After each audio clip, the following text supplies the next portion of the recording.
So with the concept of transplantation, we will use as an example the kidney transplant. Okay, so this is chapter 48, page 1597. So let's use the kidneys as an example to illustrate how transplant will occur, particularly with transplant rejection. When we get a diseased kidney, they typically leave it alone. They leave it there. I mean, it's not necrotic, it's just not functioning anymore. So let's say the patient has two kidneys already diseased, and then now the patient gets a kidney transplant. So they'll put the kidney here now. Decades ago, they still removed the old kidney. Now, because of the complications, because look at the size of that renal artery, so big. So complications include hemorrhage during the transplant. So they'll use the smaller iliac artery now, and then they don't have to do the tendons, connective tissue. So they just put the kidney here, sitting in the kidney in the pelvic pocket. And then they'll use the iliac artery and vein and anastomose it to the graft's renal artery and vein, and then connect the ureter straight into the bladder. So of course, when we talk about transplant, the only compatible tissue which we will, when we match people, we use human leukocyte antigen, HLA. Human leukocyte antigen, what is that? It's a protein found on the surface of every cell in a person's body. So my HLA is the same all over. Whichever cell I have in my body has the same HLA. That way, when my white blood cells circulate throughout my body, it can recognize my own cells because the HLAs match. Okay, when white blood cells bump into my cells, oh, that's the same. That's my bro.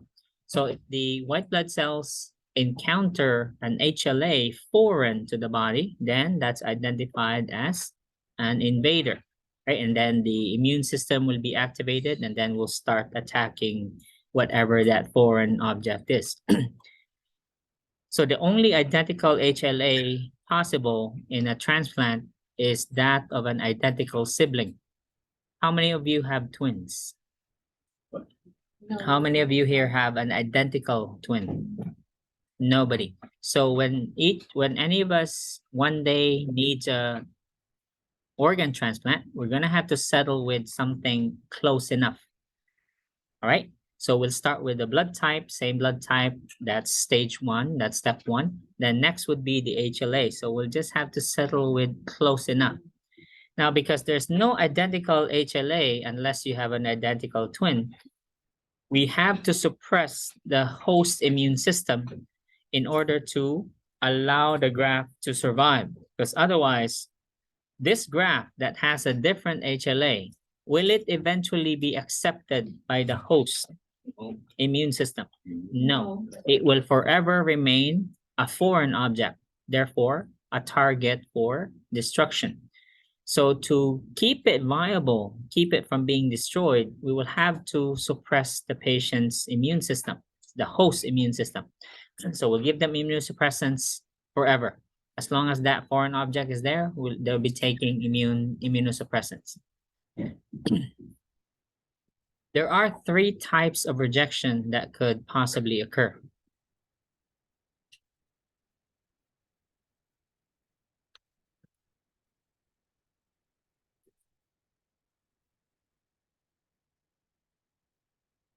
Okay.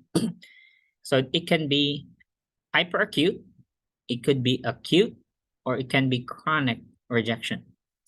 The difference between the three lie on three factors. One is, when does it happen? Second is, what exactly happens?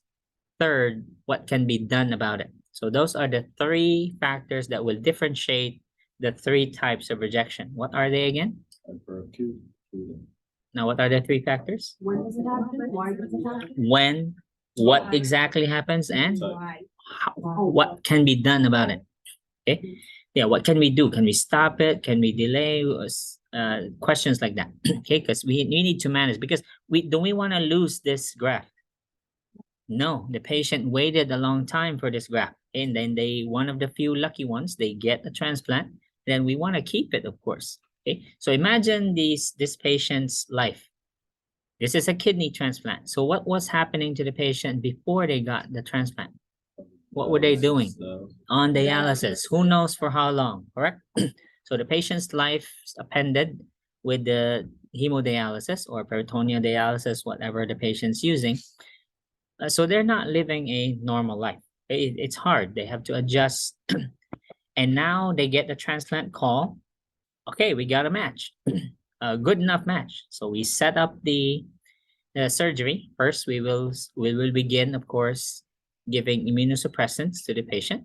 So we'll give you your first dose of immunosuppressant if it's a living donor, for instance. Okay, that's good. Living donor, we have time. But if it's a, let's say, cadaver patient, just freshly died, right, is on a on life support, the donor. Okay, the donor is brain dead, so we're gonna harvest the organs, so we keep the body alive until we're ready for the surgery. So in either case, we start suppressing the host immune system.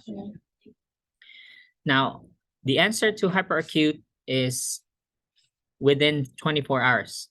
This will occur within 24 hours. Now, what exactly happens here? Now, even though we immunosuppress both the host and the graft, what happens here is a fluke. Yeah, a fluke, because we did our due diligence. We cleaned the graft. We made sure there are no white blood cells in it. We immunosuppress both the host and the donor or the graft. The donor is the graft, okay, and then host, of course, is the recipient. We did everything perfectly, but then something happens that triggers a clotting cascade. So this is what happens in the hyperacute rejection. As soon as the host blood flow enters the graft, enters this kidney, it triggers a millions of clots to be formed. Now, every capillary, every artery, vein inside this graft is now filled with blood clots. That's how many clots form. Now, what can you do about that? It's already clotted. It's filled with clots. Can you flush all those clots out of this graft? No. So there's only one thing to do, which is take it out. The graft is no good. Okay, it's dead. The graft is dead. Take it out, put it on the grill. I don't care what you do with it, but it's gone. All right. Good thing though, it's extremely rare, like more like 1 in a trillion, maybe. Okay, that's how rare an hyperacute rejection is. However, it can occur. Okay, because it's very rare because we did our duty. Okay, the doctors did, the lab scientists, they did everything correctly. But it does happen, unfortunately. So again, when does it occur? Yeah, some books will say up to 48 hours. What exactly happened? Clotting. Clotting happened. And then what can we do about it? Nothing. Take it out. It's gone. Let's go to... Is it an immune response? Not immune. It's actually a complement thing. It's that triggers, something triggered a clotting cascade. Again, extremely rare. The next one is acute rejection. Now, even though this says here within 3 to 14 days, it's not really limited during that period. It starts within 3 days to 14 days. However, it will occur again and again throughout the patient's or the graft's life. Okay, again, this happens beginning on the 3rd day up to whenever. And there's no single episode. This will happen again and again and again. Why? Because what happens is this is caused by a immune reaction. Meaning, even though we suppress the host immune system by taking medication, okay, we give them immunosuppressants daily, what do you think the immune system will do if it's suppressed? Fight hard. It will it will find a way, right? The more you hold it, the more aggressive it will become. Just like how, you know, in high school when you get fights and then the two guys that fight do this, right? Right? And then you, the more you hold them, then the more they want to fight. But then when you let them go, they don't really get it. It's all words, kind of like that. So the immune system here finds a way around the immunosuppression. So it will find a way to attack the graft. Okay, it finds a way. So you keep giving it giving the host immune system, then the more it will try to um, produce more. Okay, they'll find a way. Okay, because the immune system will say, "Oh yeah, I'm being suppressed right now, but watch your back. Watch your back. One day, I'm gonna get you." And this is exactly what happens. So this is the one day that the immune system got to the graft, successfully able to fight it. However, if we only see, as long as we see the signs and symptoms, which since this is acute, so when will the signs and symptoms occur? Slowly or like this? Right away. So since this is a kidney, so if a kidney is being destroyed, what signs and symptoms are we looking at really? Signs and symptoms of AKI or CKD? AKI. So the patient will manifest signs and symptoms of AKI, acute kidney injury, because that's what's happening. Yeah, the kidney is being destroyed actively in real time. So we see it, then we treat the AKI, plus what do you think we will do with the immunosuppressants? We will increase it. So the doctors will order more or add more, either increase the dose or add more medications. An example would be steroids. So the patient will be placed on high dose steroids to stop the immune system. Because it's what's causing the rejection, the AKI. It's caused by the patient's immune system. So we we increase the doses of the immunosuppression, and then we of course have to treat the AKI because patients in AKI. And then that will stop it until the next time. So it will happen again. So because can we place the patient on high dose steroids forever? No, we have to stop at some point. And then another day will come that the immune system will succeed again. Well, okay, here we go. Another episode. But as soon as you catch it, you do the same thing. Increase the dose again forever, for however many times this occurs. If you intend to keep the graft, you will have to keep treating it. Okay, so there's no limit to the episodes. Okay, so however many, it will keep happening again and again and again. So when does it happen? Within 14 days. and you can add there sporadically because there's really no limit. And then what exactly happened? Okay, so the cytotoxic activity of your lymphocytes. Okay, these lymphocytes really are the ones responsible for the immune response. And then what can be done about it? More Increase the the immunosuppression. Lastly is chronic. Now chronic, do you have an idea here already? When do you think it will happen? After many years. And what do you think the signs and symptoms will be? AKI or CKD? CKD. Very slowly over several years. So by the time the signs and symptoms appear, can we stop the damage? We can slow it down though. That's all we can do here. So once we see, because what happens, the mechanism in chronic is because of the HLA not matching. So if you put a foreign object in your body, will it trigger inflammation? Will the inflammation ever stop? No. So there's constant inflammation. So little by little, a few cells, a few nephrons are killed off because of the inflammation. So a few nephrons die today, a few more tomorrow, and then times several years. So until all the nephrons are now scar tissue. So it's like the patient went into CKD all over again. You know what happened, right? Just like how this patient lost their original kidneys in the first place, right? That could be caused by diabetes, caused by hypertension, whatever, pre-renal or post-renal causes, okay, that led to the CKD. Whatever that is, this time though, it's caused by the inflammation because it's a foreign object.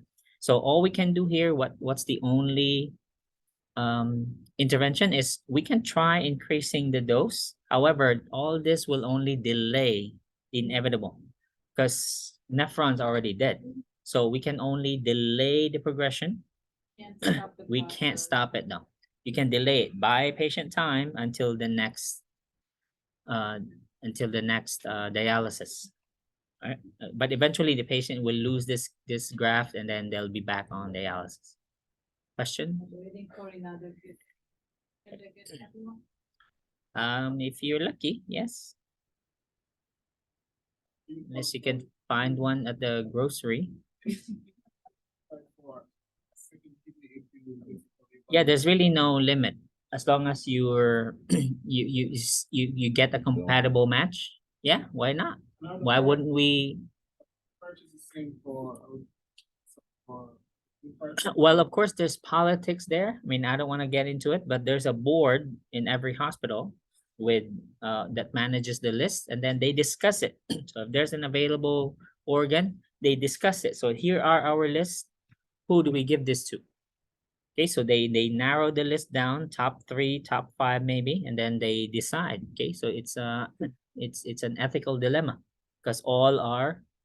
Yeah, good thing though, we're not part of that. So we're not making these decisions. So they are. Right? And then it's hard. Okay, how do you gauge? You know, this one's 90-year-old, this one's 16. But why? Why would you deprive the 94 over the 16, right? So they make those decisions. Okay, let's say one has a drinking problem, or let's say this one a history of IV drug use. So they take those things into account. Any question on? Okay, so now here comes the drugs. So there are 3 categories of medications we use. There are calcineurin inhibitors. There are mTOR inhibitors. Then we've got anti-proliferatives. Then the one, these are I didn't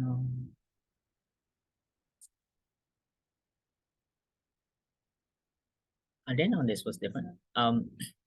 Actually, this one kind of falls under anti-proliferatives because look, they have similar side effects anyway. Yes. So for calcineurin inhibitors, so these two are the same, tacrolimus and cyclosporin. So since they both inhibit calcineurin, the benefit of these drugs is, unlike steroids, which are non-cell specific, steroids will inhibit everything. No matter what type of white blood cell that is, it will be inhibited by steroids. Now, do we want that? No, only if we have absolutely no choice, or if the patient's actively being rejected, okay, at this moment, acute rejection. But day to day, we should only target the ones responsible for rejection because not all white blood cells take part in organ rejection. It's really specific cells. So when we say calcineurin, this will only target helper T cells because helper T cells are the ones that take part in memory, meaning they're the ones that produce the antibodies, okay, because they're like memory T lymphocytes. Because if they're not present, they're not activated, therefore can you produce the specific antibodies against? No. So that's why suppressing these particular cells stops the rejection without affecting the other cells in the immune system, because you need them too. Okay, we have other troublemakers. Okay, we need our immune system to fight other things, but these ones take part in the organ rejection. So these are the ones you particularly suppress, not everything else. However, these are the consequences. So they are both nephrotoxic, causes hyperkalemia, And for cyclosporin, damages the kidney, causes gum hyperplasia. All right. And then for mycophenolate, this one's the cheapest. However, look at the side effects, because when it says anti-proliferative, meaning they are white blood cells rapidly dividing cells. You know, white blood cells, your blood cells, are they rapidly dividing cells? No. No? I think so. We have millions of them, Yeah. and they live only a few months. So are they rapidly dividing? Yes, they are. So when you give an anti-proliferative, it kind of acts like a chemo drug, wherein it kills rapidly dividing cells. So look at the side effects, because there are, yeah, it kills not only white blood cells, but red blood cells, platelets, GI tract cells. So endothelium, the single layer endothelium in our GI tract, are also rapidly dividing. Okay, they multiply thousands of times every minute. That's why it causes GI symptoms. Okay, GI upset, diarrhea, nausea, vomiting.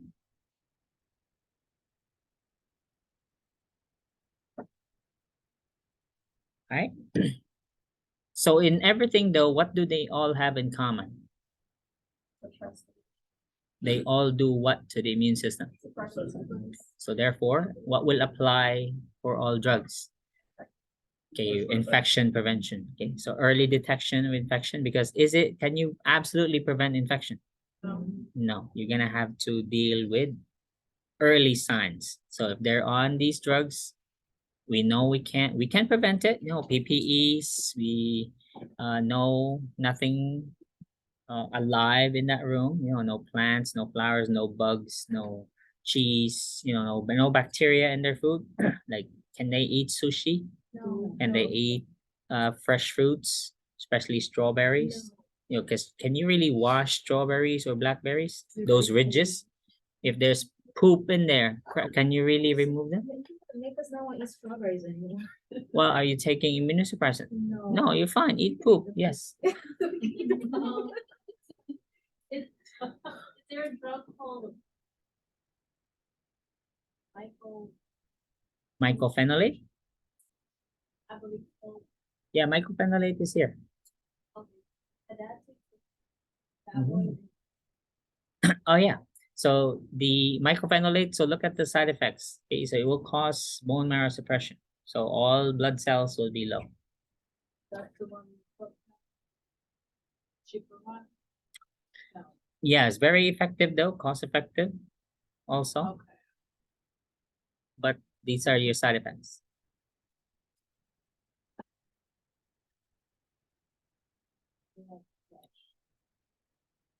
And that's the idea. So there's grapefruit inhibition here, particularly with which one? Sirolimus. Okay, so there's grapefruit there. So whenever we say avoid exposure to sunlight, that means this also causes photosensitivity.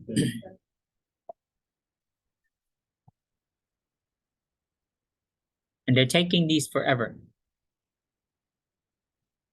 Right? Dosing will change every time there's an episode of acute rejection.